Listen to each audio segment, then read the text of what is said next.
En la tranquilidad de la tarde, una compositora suelta notas musicales de su instrumento en busca de una nueva canción.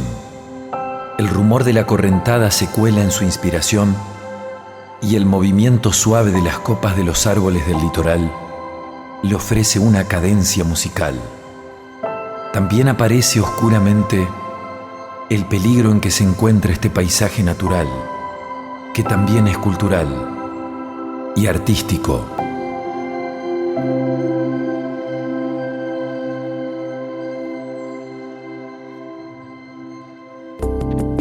Soberanía humedal. Reflexiones y aportes al debate sobre la historia, el ambiente, la cultura y la identidad desde una mirada regional. Soberanía humedal. Una realización de 170 escalones, con el apoyo de Gestionar Futuro 2023, Ministerio de Cultura de la Nación. Sonoridades de la costa. Pensamos la historia, las luchas, las búsquedas por sostener la soberanía alimentaria y las formas de transmisión de sabidurías de los pueblos de este humedal. Nos preguntamos también cómo se vinculan las expresiones artísticas con el territorio y de qué manera se entrelazan estos temas con la identidad cultural que se construye desde lo musical. Espacios urbanos y entornos naturales asoman en las sonoridades de las producciones de artistas de la comarca. Algunos interrogantes que guían esta escucha son: ¿qué incita del entorno a compositores y compositoras para su creación? ¿Qué dicen del río, de la costa, de las islas? ¿Cómo influyen la fauna y la flora en las composiciones e interpretaciones? Los vínculos físicos e imaginarios se materializan en notas musicales que invitamos a recorrer en este quinto episodio. Soberanía humedal. Para ponernos en contexto e intentar comprender las raíces más profundas del modo de ser y de crear identidad del habitante del humedal, recurrimos una vez más al periodista y escritor Daniel Tirso Fiorotto, integrante de la Junta Abya Yala por los Pueblos Libres. Tirso rescata la herencia comunitaria y hospitalaria de las culturas del Delta. En las características propias de la mujer y el hombre del litoral,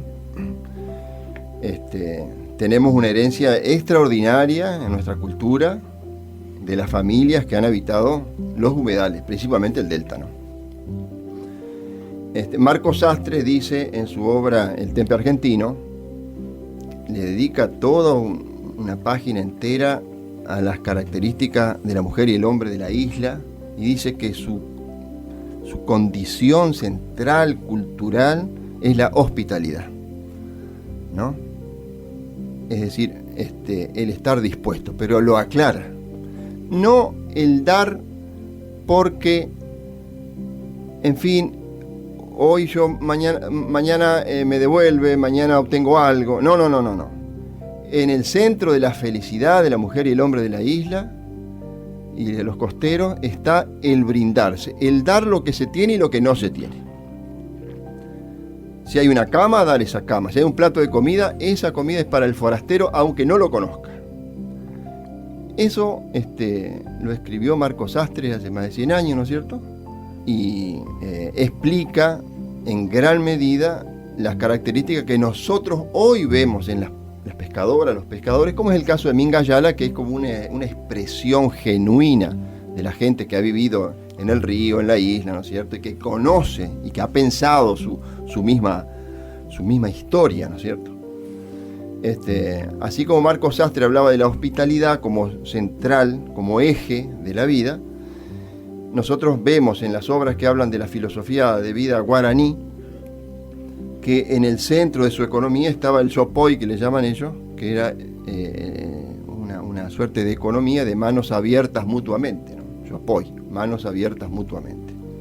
Es decir, el brindarse al otro. Si yo pesco unos sábalos, están todas las familias esperando. Si alguien caza o si alguien obtiene unos choclos o unas papas, ¿no es cierto? Bueno, el convidar al otro, no con necesariamente diciendo y el día de mañana, no, porque eso es obvio, es natural, está en la filosofía. Entonces yo creo que en la mujer y el hombre de la isla ha prevalecido esa cultura guaraní, ¿no es cierto?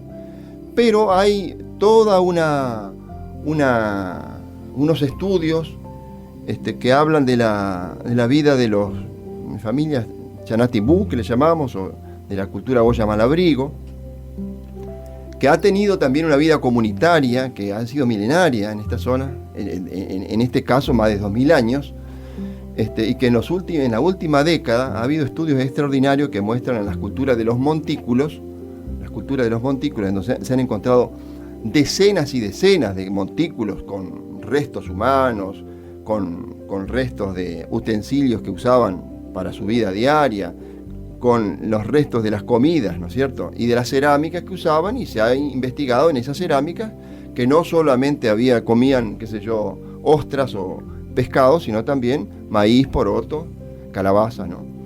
De manera que entre la cultura Goya Malabrigo y los guaraníes nos han dejado modos de enfrentar y de mirar la vida, ¿no es cierto?, en relación con el paisaje, muy integrados, porque además se ha constatado que ellos en sus ritos mortuorios tenían una condición que era comunitaria, ¿no es cierto? Era una mirada territorial. De manera que con toda la biodiversidad y con la cultura y con la tradición que tenemos nosotros de vida en las islas, creo que hablar de los humedales es central para conocernos a nosotros mismos, ¿no? Postales sonoras del Paraná. Indagamos en el paisaje y el territorio en relación a los procesos creativos junto con la acordeonista, cantante, compositora e investigadora Marcia Müller, directora de nivel medio en la Escuela de Música, profesor Constancio Carmiño, de la Facultad de Humanidades, Artes y Ciencias Sociales de la UADER. La música es paisaje puro. La música es paisaje puro. Las manifestaciones artísticas tienen que ver con el lugar donde habitamos, cómo somos, cómo caminamos, qué árboles tenemos al entorno, si somos cercanos al agua, qué tipo de agua. Yo siempre hago la comparación de que un chamamé de la laguna Iberá es diferente que de la costa del Paraná y es diferente que aquel que vive a la costa del mar. Quien lo interpreta tiene otro paisaje en su cuerpo, otra sonoridad que también tiene que ver con el paisaje. Entonces, creo que la música es paisaje vivo en la manifestación del artista. Obviamente, atravesado y con una interpretación de ese artista que lo vive, que lo vivencia, que lo elabora internamente y lo reproduce hacia la afuera para que sea recibido. Y ahí sucede otra cosa, ¿no? Con el que recibe, a ver qué le pasa al que recibe, porque el que recibe también tiene un paisaje interior y también tiene su vivencia y también va a recepcionar esa música de alguna u otra manera. Soberanía Humedal, una producción de 170 escalones. Hablamos también con Analía Bosque, autora, compositora, intérprete y arregladora. Como miradora y admiradora del territorio que me rodea, yo me siento muy tocada, muy atravesada por eso, ¿no? Es muy fácil sentirse atravesada por eso, porque, bueno, yo siento que todo eso toca mi vocabulario musical, si se quiere. En cuanto a las expresiones, a las situaciones también, o a las manifestaciones, aparecen palabras como, qué sé yo, caudal, colibrí, nuestra luna ribereña, lapacho, los árboles, qué sé yo, todo eso. Se van constituyendo metáforas también, si se quiere, como decir sangre marrón, por nombrar el río de alguna forma. Y bueno, yo siento que todo eso, como ciudadana de este lugar, me atraviesa muchísimo. Testimonios en Soberanía Humedal. De amor y de sueños yo necesitaba el abrazo del río. Entonces voy viajando a ese lugar y bueno, y voy como imaginándome, me sentía pájaro, iba volando a esa sangre marrón que te decía. Y bueno, tenía como esta imagen también de la luna, del reflejo de la luna en el río y del reflejo del río en mí. Era todo así como una imagen. Encumbrando anhelos entre nubes azul gris, luna de media vida, acompañante de mi sentir. Vuelo hacia la sangre marrón, fluye en mi voz, y de la orilla al alma, silente y tierno, crece un amor. En mi abrazo con el río voy mimando una canción. Ay, abrázame fuerte, que se me escapa la inspiración. Que esta coplita henchida de amor y sueños es para vos.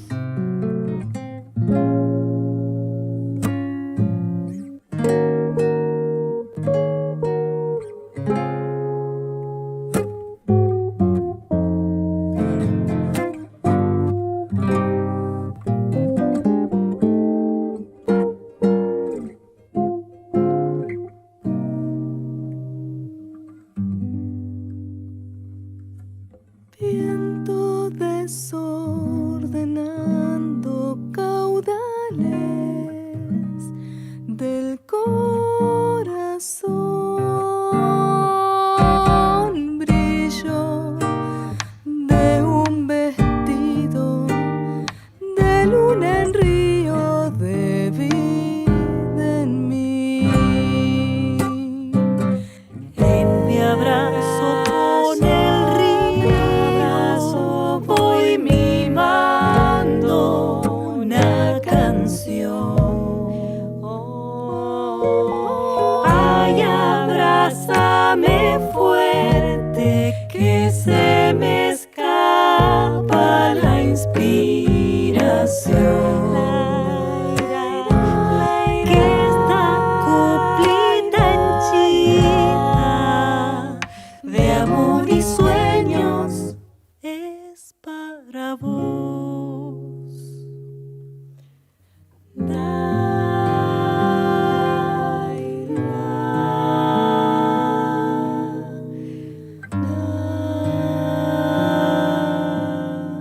Rumores del río. La compositora paranaense Paola Núñez también cuenta de qué modo aparece el paisaje en su obra. Aparece lo más literal posible en las letras. Yo no escribo tantas letras, yo hago más música que letras. Cuando aparecen letras aparece obviamente o explícitamente por el lugar porque hablas del lugar o porque el lugar te ha determinado en algo, digamos. Geográficamente hablo, más allá de socialmente y culturalmente. Me determinó en relación a colores que se presentan, a texturas que se presentan, para después vos buscarlo en la música, digamos. Eso no es tan literal, digamos, porque cuando vos haces específicamente música, yo puedo pensar una cosa, ahora lo que vos sentís y lo que yo te transmití puede ser otra idea, digamos. Y ahí no está la letra para ser más literal o no, pero sí yo sé que a mí me determinó. No sé si al público eso le va a llegar, digamos. Eso en función de la música. Dejé mis sueños teñidos de ayer, la noche entera me esconde de él. El río corre sintiendo que ya sus aguas claras se quieren quedar. Las notas musicales de nuestro territorio de agua. Soberanía Humedal.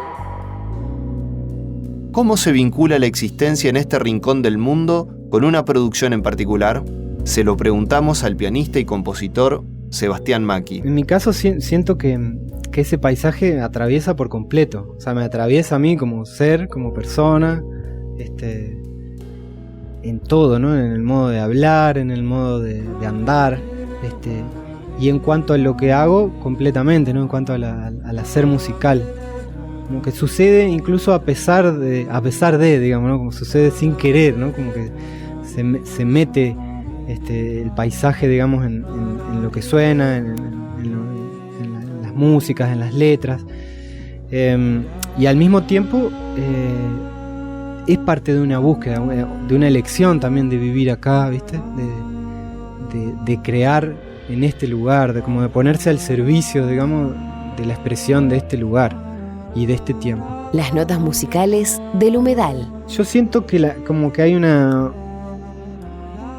manera de nombrar el paisaje que empezó tal vez con Ramón Ayala, con el Chacho Müller en Rosario,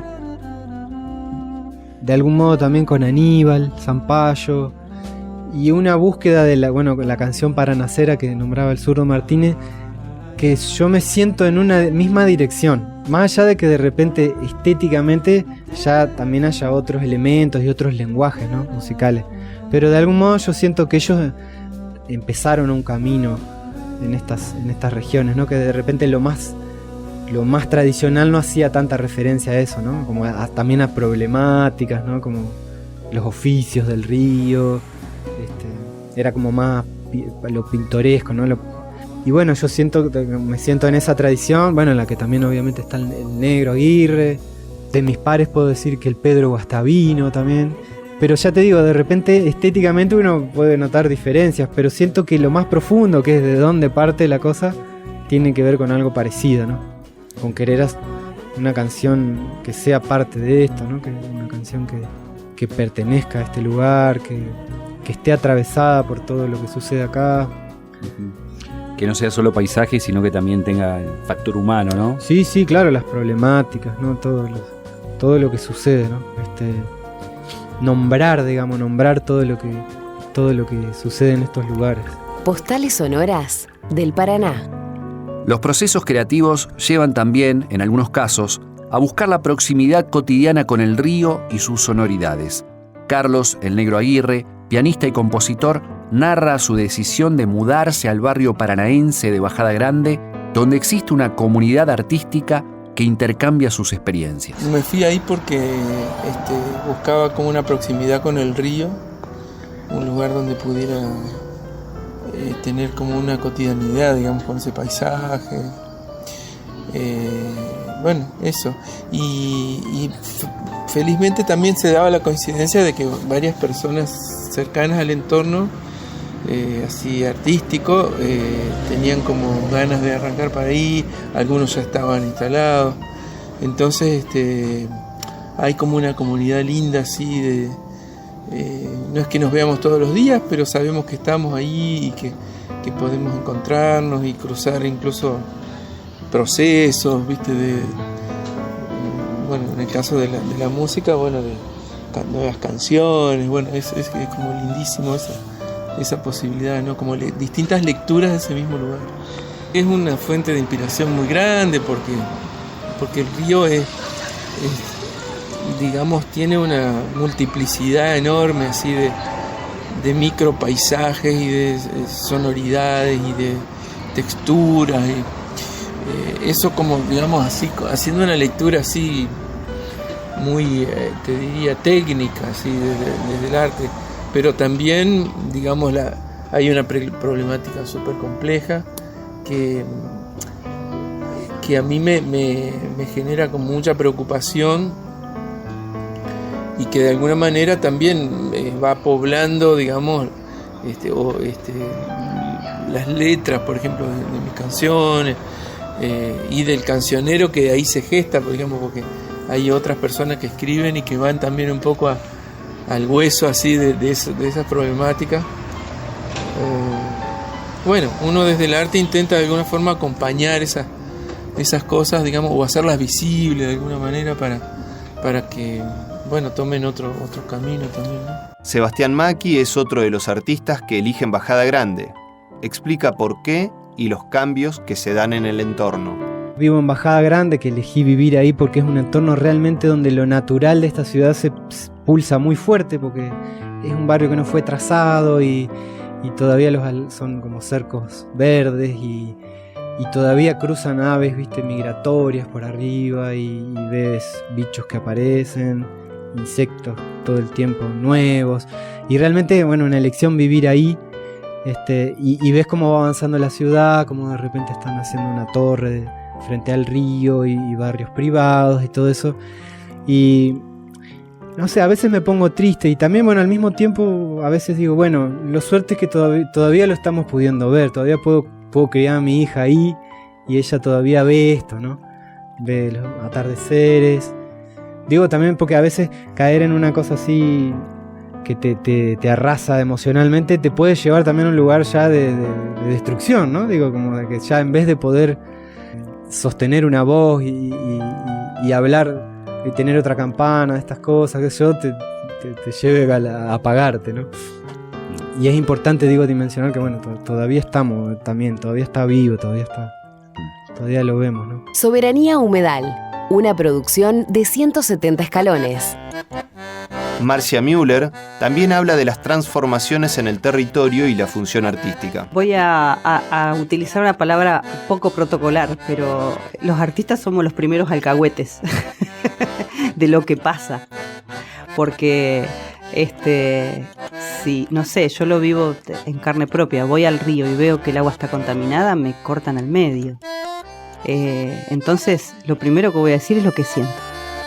No me interesa la política, la geografía, el partidismo, no me interesa esa parte, me interesa mi río, porque ese es mi fuente de alimentación, de mi inspiración, es en lo que yo me reflejo, a lo que voy a buscar refugio, con quién voy a conversar, capaz que le pido respuestas o me voy a quedar tranquila ahí a descansar. Eso es, por ejemplo, el río o una situación paisajística para un artista. Entonces, por eso es que el primer hormiguero que revienta es el de los artistas, cuando algo no está bien. Y hace un tiempo muy largo que hay muchas cosas que no están bien. Porque, no sé, yo imagino que hay algunas personas que todavía no entendieron que tenemos un solo planeta, que hay elementos en nuestra tierra que no son renovables, que dependemos de esos elementos. Se acaba el agua y ¿qué hacemos, muchachos? O sea, ¿a dónde vamos a tomar el agua que necesitamos para vivir? Y los artistas solemos decir esas cosas. No todos. Hay algunos compañeros y compañeras que deciden no decir de esas cosas.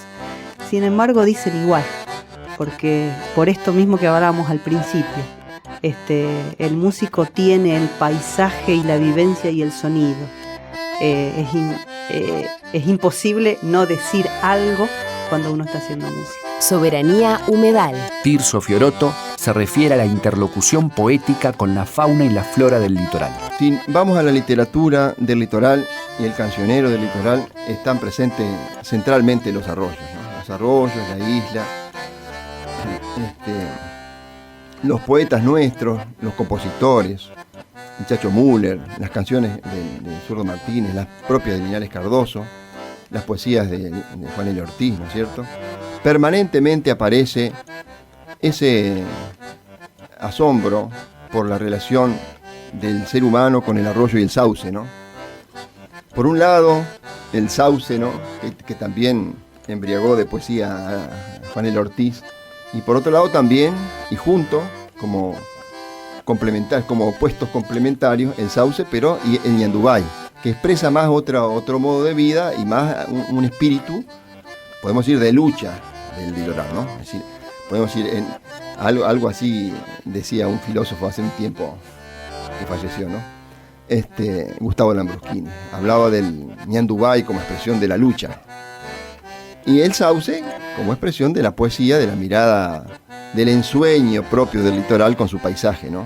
Paisaje de islas, de arroyos, de lomadas, de montecitos, ¿no? Y de aves. Las aves como presentes permanentemente en la filosofía también y en el cancionero. Hay una relación de la mujer y el hombre del litoral con el paisaje a través, y tiene como interlocutor, digamos, a las aves, ¿no? Es decir, a través de las aves conversa con el resto, ¿no? Por ejemplo, con el zorzal.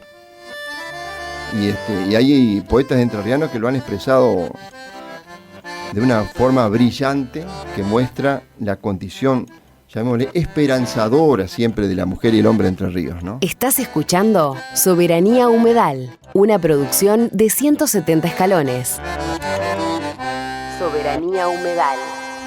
Pensamos nuestra sonoridad como una hibridación de raíces e instrumentos. Así lo explica Marcia Müller. Los instrumentos tienen una historicidad dentro de un grupo sociocultural. O sea, nosotros fuertemente tenemos arraigado el acordeón porque hace muchos años que los inmigrantes que llegaron a esta tierra trajeron los acordeones, significaba mucho caudal cultural para ellos.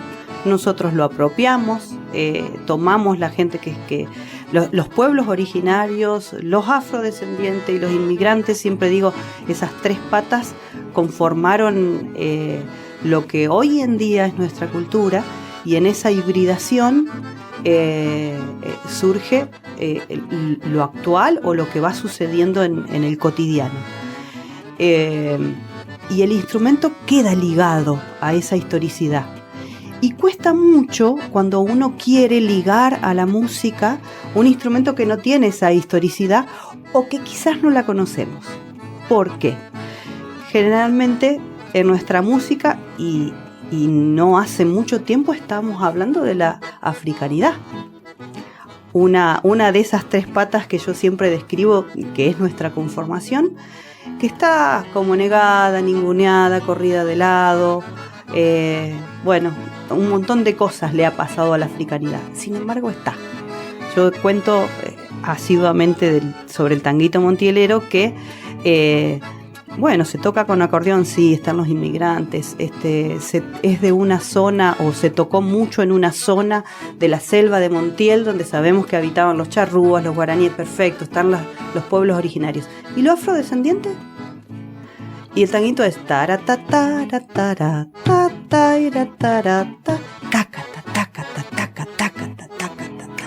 ese 3-3-2, el que decimos los músicos, ¿no? Que es una clave musical africana. En silencio la africanidad también está. Entonces, si la africanidad está en la música, ¿por qué seguimos discutiendo si, por ejemplo, el chamamé o el tanguito montielero que estamos hablando, ¿no se podría tocar con tambores? ¿Por qué no? Se podría también. Quizás no tiene esa historicidad que tiene, por ejemplo, el acordeón o la guitarra, pero el ritmo en sí es para que el músico que toca un instrumento lo apropie, otra vez, lo elabore y lo comparta. Profundizando en los instrumentos que son comunes en esta geografía, le preguntamos a Marcia cuál es la diferencia entre bandoneón y acordeón y de qué se trata la verdulera. Decimos los que no sabemos tocar el bandoneón que es el instrumento del diablo. Los dos son aerófonos de lengüeta libre. Trabajan con fuelle, trabajan con aire. Y si bien el acordeón, tanto el acordeón como el bandoneón tienen ordenamientos distintos en las dos manos, el acordeón tiene una lógica de cómo están ordenados. Tienen los sonidos más graves en la mano derecha arriba y van hacia lo agudo abajo. Y los bajos, según también el sistema de bajos que tenga, pero la mayoría que son conversores, están ordenados por ciertas medidas, por quintas, por cuartas, qué sé yo. O sea, tenés la tónica y tenés el dominante arriba, sí o sí, siempre es así. Es matemático. El bandoneón, nada de eso aplica.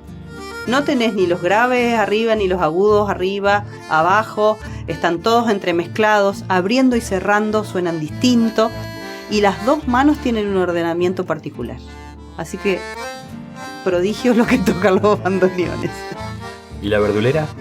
La verdulera es un acordeón a botones de 2 hileras y 8 bajos, que tiene sus restricciones, porque no tiene todos los sonidos del sistema tonal que nosotros usamos. Nosotros usamos el sistema dodecafónico, 12 sonidos. El acordeón verdulera tiene 8 nada más, en la tonalidad que sea que esté afinado. Entonces tenés restricciones, es como una armónica, tiene el sistema de la armónica, y abriendo y cerrando es diferente. Y los bajos están en función del acompañamiento nada más. No podés hacer melodías como los otros acordeones. ¿Sabés por qué se llama verdulera? La apodaron verdulera porque los inmigrantes, cuando vinieron a estos lugares, verdulera se le llama acá en el litoral, nomás, no hay otro lugar que se le llame así, o por lo menos yo no sé. Pero quienes vinieron y trajeron acordeones, que venían con los barcos y qué sé yo, ¿qué sabían hacer? Huerta, ganado y demás. Los que tenían huertas iban a vender al pueblo la verdura. No había megáfono, no había parlantes y demás. Entonces, ¿qué hacían con ese acordeón de 2 hileras y 8 bajos, que es chiquitito y que en aquellos tiempos se tocaba con un dedal en la mano derecha por detrás, ¿no? Entonces vos calzabas el dedal y metías la mano en la otra correa que tiene en la mano izquierda y podías tocar caminando. Entonces llegaban al pueblo caminando al costado del carro con sus verduras y tocaban su música. Ahí viene el verdulero. Suena la verdulera. Y ahí le quedó. Soberanía Humedal. Hicimos con Nélida Argentina Zenón, una compositora correntina que vive hace muchos años en Rosario. Hicimos Calandria Herida, que es un chamamé que habla, bueno, de esta realidad que muchas veces se menciona cuando el humo llega a Buenos Aires, pero nadie dice cuántos pastizales se quemaron, si los humedales están bien o no. Toda esa parte no se dice, ¿no? Y bueno, con Nélida ella hizo la poesía, yo la musicalicé, hicimos Calandria Herida, que habla un poco de esto, ¿no? De esta realidad de una calandria que vuelve a su nido y ya no tiene sus pichones y no tiene dónde vivir. Y bueno, la idea de que el arte cobije a esa calandria, a esa naturaleza y a esa fauna que no tiene dónde volver porque se lo quemaron todo. Yo me imagino, ¿no? Si viene un tipo o una mina y prende un fósforo y le tira a mi casa y se quema mi casa, ¿dónde vuelvo? Bueno, eso es lo que viven nuestros animales. Más allá, ¿no? De lo complejo que es de que se contamine, de que se terminen los pastizales, de que nuestros humedales que son tan importantes para todo, ¿no? Más allá de eso, bueno, en esta composición nos dedicamos a mirar una historia chiquita que está dentro de todo ese cúmulo de cosas. Yo vi una calandria herida, sus alas rotas, su torpe andar. Llegó a beber muy cansada en las aguas quietas del Tajamar. Su nido quedó entre el fuego allá en las islas del Paraná. El humo borró su campo y entre cenizas quedó su hogar. Mi bella calandria herida, no tengas miedo del temporal. Tengo una jaula sin puertas que irá curando tu soledad. Basta de quemar las islas, no hagas daño al verano. Dos de las nutrias madres que juntas piden respeto y paz.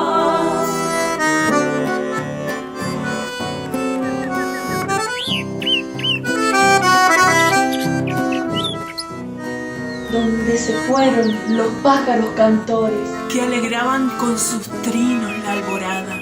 El sol que nos anuncia el nuevo día los busca entre la selva devastada.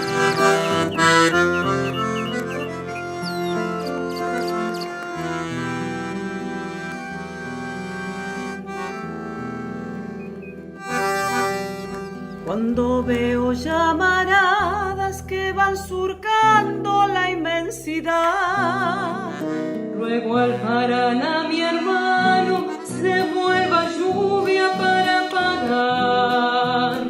Tanto desastre y tristeza, se perdió el verde del pajonal. Del monte añoso quedan sus troncos, guardianes negros de oscuridad.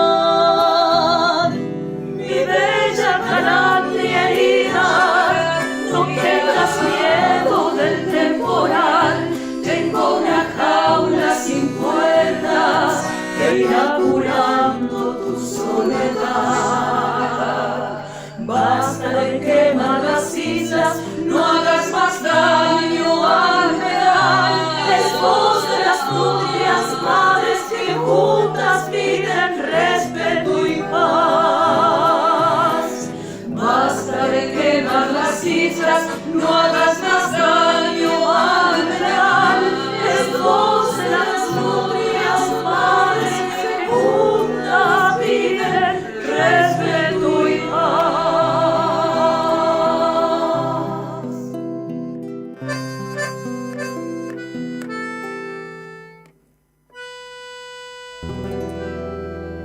Soberanía humedal.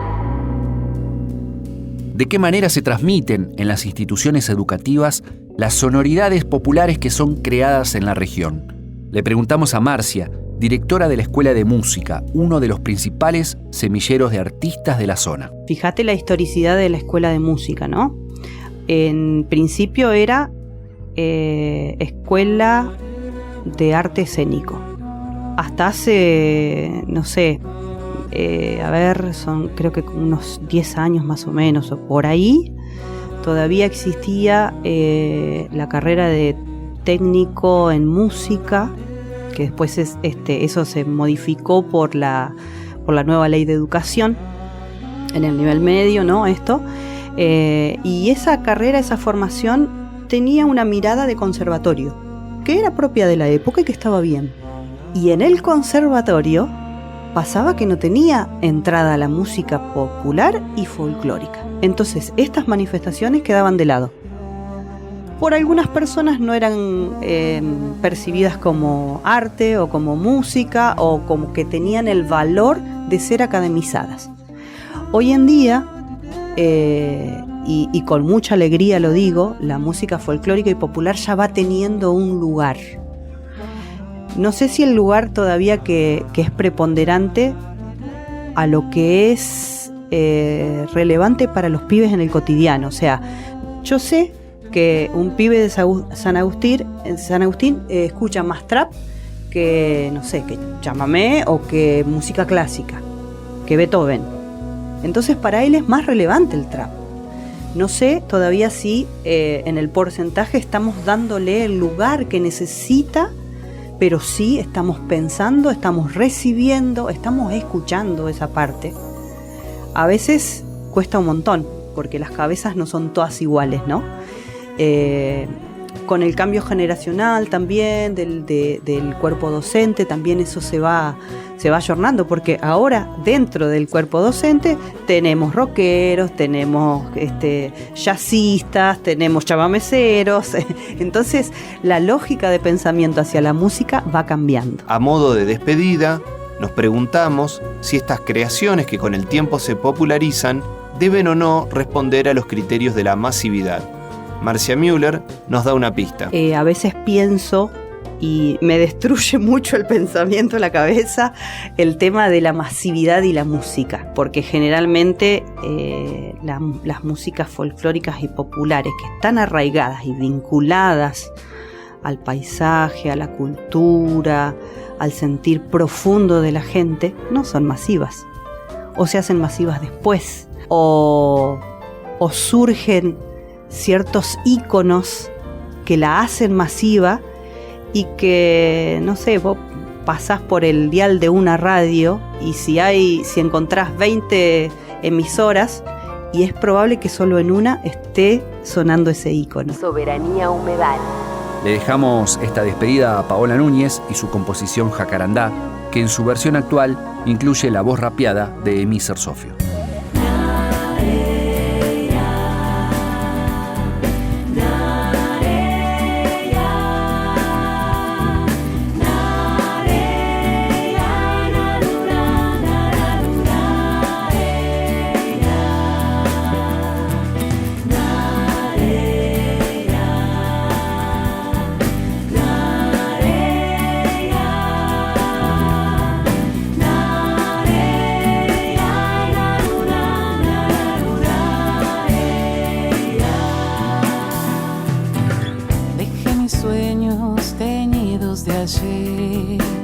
La noche entera me esconde de él. El río corre sintiendo que ya sus aguas claras se quieren quedar.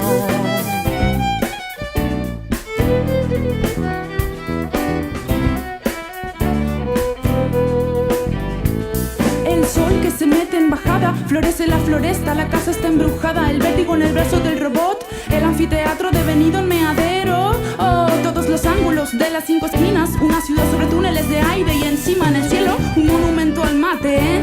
Pone la pava que echó su vida al yaguarete.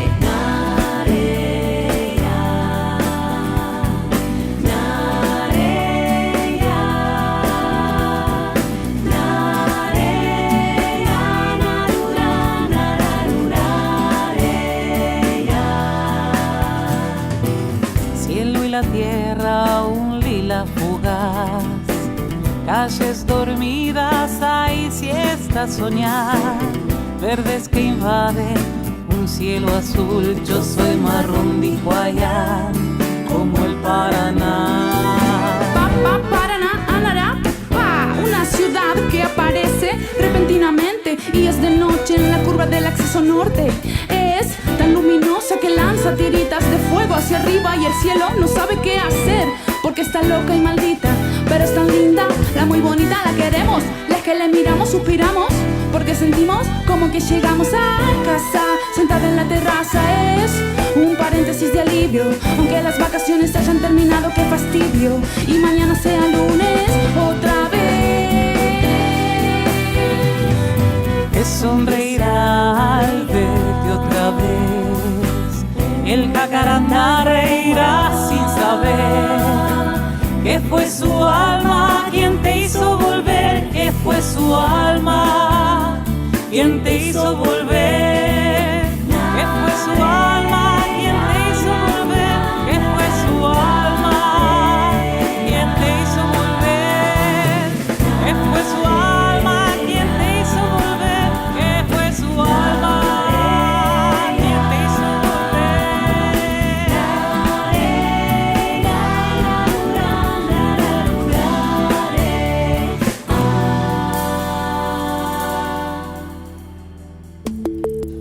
Esto fue Soberanía Humedal, una realización de 170 escalones. Coordinación general de Pablo Russo. Investigación, guiones y entrevistas de Franco Giorda y Pablo Russo. Edición de audio de Pablo Perro Morelli. Locución de artística de Delfina Luque. Ilustración y diseño de Mariux Ballesteros. Producido desde Paraná, Entre Ríos, litoral argentino. Con el apoyo de Gestionar Futuro 2023, Ministerio de Cultura de la Nación.